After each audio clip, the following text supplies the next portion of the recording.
After 15 years together in ministry and 10 years in this building, I've been thinking about beginner's mind, patterns, and clearing out that which no longer serves us. We are embarking on some big projects together and gratefully welcoming new folks to our community and to leadership. What are some ways to approach our work together with renewed reflection and attention? How are we taking care of our congregation as we work through a bit of remaining COVID hangover and some volunteer burnout? Where have we fallen into traps where we rely only on collective memory and make it hard for folks to jump in and help without the information and tools they need? We don't have to answer these questions today, but I recognize a need for us to work on them together.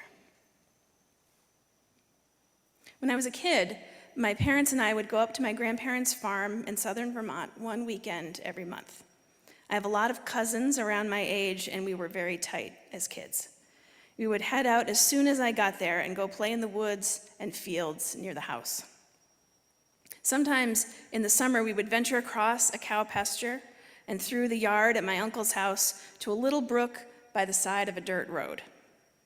Our parents had shown us this brook and told us, "Don't get more than your feet wet." Right, we were 8. So we would accidentally fall in the brook and play in it until our teeth were chattering and the mosquitoes were going to carry us away. Then we would walk back across to the farm and apologize for being so clumsy. This went on for years with lots of eye rolling from our parents. When I was about 11, my mom told me that when they were kids, she and her siblings had built a small dam in the brook to make a bit of a swimming hole, and that they fell in all the time. She told me the story with a wink, and with this newfound permission, we set off to resurrect the dam that our parents had made when they were our age. Thank goodness there's only so much kids can do to the path of a brook with sand, their hands, and small stones. We would get a patch a little deeper, and then as soon as we left, the brook would, of course, reclaim its path. We tried different areas along the brook to see what would work best, and eventually gave up, deciding that it wasn't meant to be swum in, but rather sat in on hot summer days, especially after haying in August. Years later, my parents moved to Vermont and bought a house on that same dirt road next to the brook we had played in. I went for a walk in the woods with my mom and her sister, and they showed me where their swimming hole had been. It was actually on someone else's property, though at the time it had belonged to a relative. And so my cousins and I were looking in the totally wrong place. It was a particularly sandy part of the brook where the path curved and the water went more slowly, although any evidence of a dam had long washed away. There's a verse in the Tao Te Ching: "Nothing under heaven is as soft and yielding as water. Yet for attacking the hard and strong, nothing can compare with it." We didn't know it at the time, but my cousins and I were experiencing the Tao. We were learning about how to understand energy in nature and in life. We let go of our desire to have a swimming hole and enjoyed the brook for what it was, and importantly, didn't impair the flow of a brook and cause damage.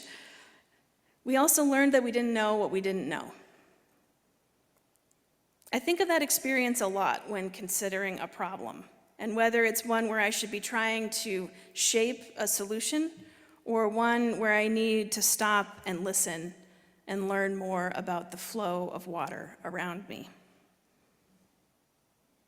When I was a student minister, Reverend Ken Reed Brown talked about working where the energy is in a congregation and paying attention to the current needs and gifts of the community so one doesn't miss opportunities and is able to let things go when they're no longer helpful.